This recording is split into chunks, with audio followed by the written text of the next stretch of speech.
Imagine this. You step away for 5 minutes, and when you return, the champion's car is gone. No alarm, no trace, just an empty space and a sticky silence.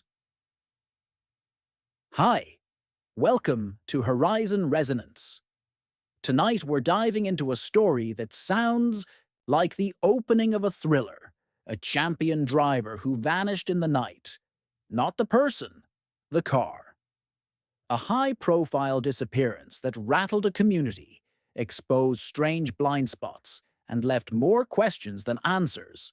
This episode isn't just drama, it's a window into how fragile the things we trust can suddenly disappear.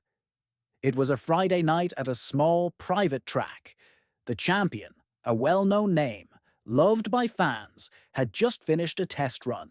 People were packing up, headlights fading. The team leader locked up the paddock and left for a short break. 5, maybe 10 minutes later, someone came back to the garage and found an empty space and a single set of tire tracks leading out toward the dark. CCTV footage showed a blur of motion at 02.13. A vehicle leaving the area, but the footage didn't show a theft. Not in the way you'd expect. There were no smashed gates, no dramatic chase. Just a hole in time. That hole is what made this case so unsettling. The initial evidence was painfully thin. No forced entry. No broken glass. The champion's keys were still on the workbench. The car's onboard tracker sent a single location ping. And then silence. Witnesses later reported a van nearby at the time. A delivery truck, some said. Others swore they saw headlights disappear over the ridge. Investigators split into theories. Some believed it was a planned extraction, a highly organized job.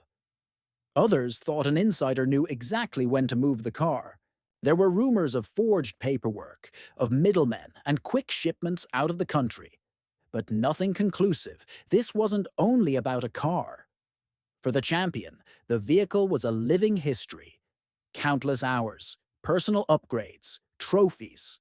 For the team, it was a business asset and a symbol of reputation. Sponsors worried. Fans were confused.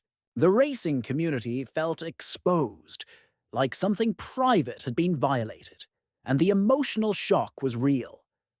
Losing something that connects you to your best memories, that stings differently than losing an object. It's personal. Here's a moment worth pausing on. Picture the champion after practice, sitting under the pit lights and thinking about the next race. That car wasn't just metal. It held the memory of every near win, every late-night adjustment, and every shouted instruction between driver and mechanic. Losing it wasn't only a financial blow. It felt like losing a chapter of a life written in torque and tire marks. The crew described an awed, heavy silence afterward, the kind that filled spaces where conversations used to be. Those emotional. Ripples are important because they show why teams treat vehicles as more than tools. They are vessels of shared effort and identity. Let's walk through the broad theories investigators considered. Not to teach how it was done, but to show how complex such cases become. First, the organized job.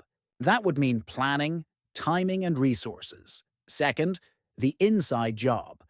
Someone with access, a person who knew the routines. Third, misdirection. Create distractions so a clean extraction goes unnoticed. Fourth, legal gray zones. Temporary. Ownership through forged documents, moving a car across borders under false pretenses. On the technical and operational side, the most useful lesson is simple. Failures usually happen in the gaps between people and processes. It's rarely one dramatic breach. More often, it's dozens of small mismatches. An access list not updated, a camera that missed a firmware update, or a handover logged by memory instead of a written confirmation. Investigators did not uncover a single mastermind so much as procedural holes that allowed speed and convenience to outpace verification. Fixing that doesn't require secrecy or a pile of expensive tech. It requires practical redundancy, multiple independent checks, routine audits of access permissions, clear handover protocols between shifts, and a culture that rewards reporting anomalies instead of sweeping them under the rug. In short, reliability is built by design, not by chance. Investigators followed leads. They interviewed staff, checked maintenance logs, scrubbed surveillance footage. They examined GPS pings and flagged a series of anomalies, times when trackers reported delays or when cameras briefly cut to static. But the strongest leads fizzled. No arrests. The vehicle was never recovered. In public, officials called it a professional removal. Behind closed doors, people called it an embarrassment, not just because of the lost car, but because it revealed how exposed even elite operations can be.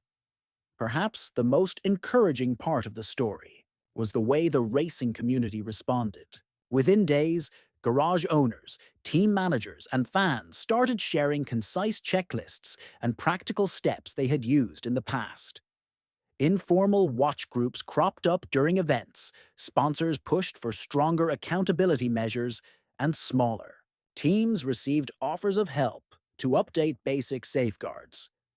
What could have remained an embarrassment turned into a catalyst for improvement. That collective response matters because it shows the community's ability to learn quickly and, to turn a painful loss into a broader gain for everyone involved.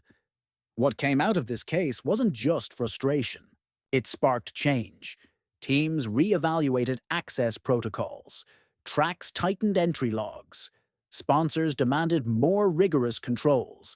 And the community, most importantly, began to share knowledge openly. What happened? What they felt? What they would do differently? If there's a takeaway for anyone who values something, a car, a collection, a craft, it's this: trust is essential, but so is verification. Redundancy matters. Multiple checks, multiple eyes. And when something goes missing, transparency and swift cooperation make the difference between a mystery and a solved case. The vanishing left an imprint on the sport. It reminded people that even champions are vulnerable. It turned a private setback into a public lesson. A cautionary tale played out in pads and paddocks worldwide.